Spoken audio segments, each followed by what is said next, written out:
Welcome to the lesson, Participial Phrase.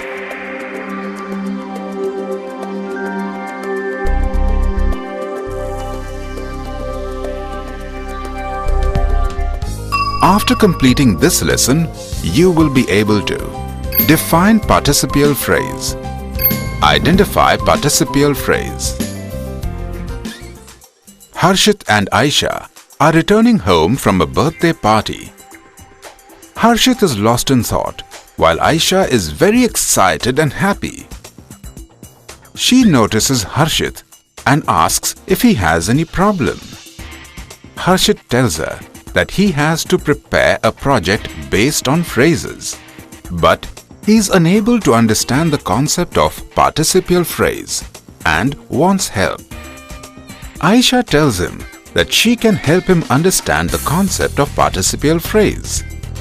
Harshit looks relieved and is eager to learn about it.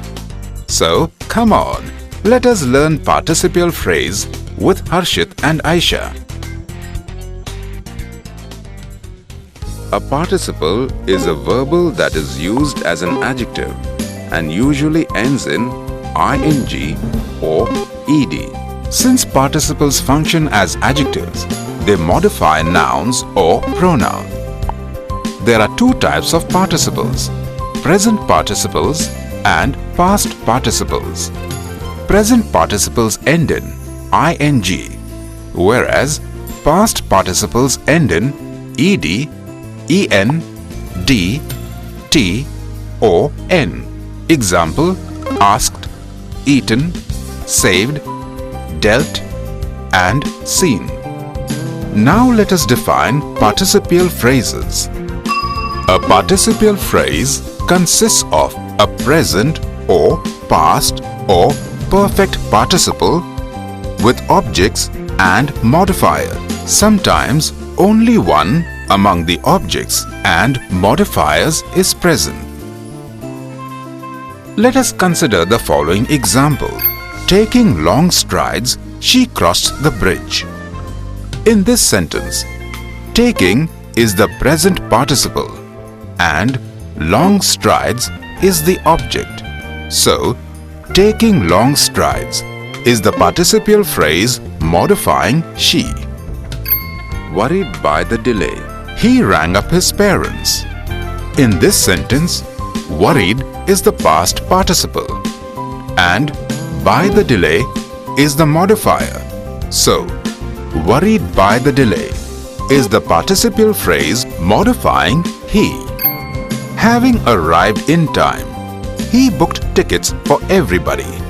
In this sentence, having arrived is the perfect participle and in time is the modifier. So, having arrived in time is the participial phrase modifying he. A participial phrase is similar to an adjective phrase which begins with a participle. It functions as an adjective or an adverb and usually follows the noun or pronoun which it modifies. Consider the following example. Mary cleaned up the milk spilled on the table. Here, the participial phrase spilled on the table begins with the past participle spilled. It modifies the noun milk.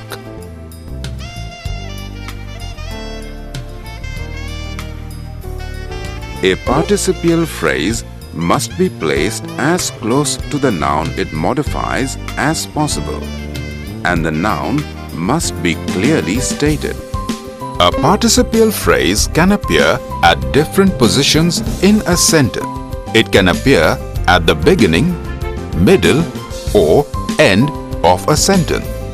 Take a look at these examples. First is when the participial phrase appears at the beginning of a sentence. When a participial phrase is at the beginning of a sentence, a comma should be placed after the phrase.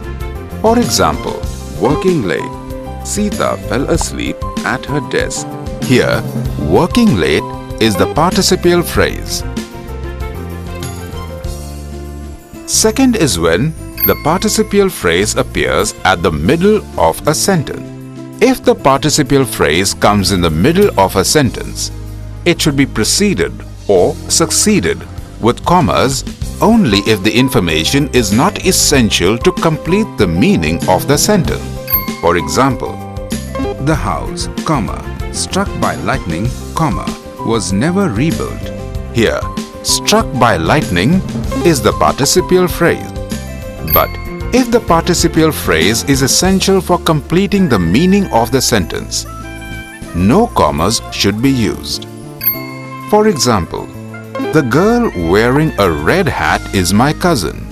Here, wearing a red hat is the participial phrase. Third is when the participial phrase appears at the end of a sentence. If a participial phrase comes at the end of a sentence, a comma usually precedes the phrase if it modifies an earlier word in the sentence. For example, the hunter waited for the bear, hidden behind the bushes. Here, hidden behind the bushes is the participial phrase. But if the phrase directly follows the word it modifies, a comma is not required. For example, I saw a bird sitting on a tree. Here, sitting on a tree is the participial phrase. A participial phrase is similar in appearance to the gerund phrase. The main difference is that the gerund phrase functions as a noun and the participial phrase functions as an adjective. Consider the following examples. Running down the street, Meena tripped and fell. Running down the street is a participial phrase which performs the function of an adjective and describes the noun Meena. James loves seeing good movies. Seeing good movies is a gerund phrase which performs the function of a noun.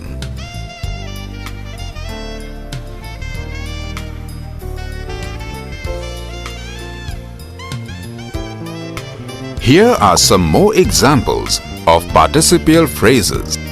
In the first example, walking is the present participle and on the street is the modifier. And walking on the street is the participial phrase. In the second example, hidden is the past participle and by the bushes is the modifier. And hidden by the bushes is the participial phrase. In the third example, having fed is the perfect participle and the dog is the object. And having fed the dog is the participial phrase. Harshit is very happy as he has understood participial phrases. Now he is at ease as he can finish his project. But first, let us revise the key concepts. A participial phrase consists of a present or past or perfect participle with objects and modifier. A participial phrase is similar to an adjective phrase which begins with a participle. It functions as an adjective or an adverb and usually follows the noun or pronoun which it modifies.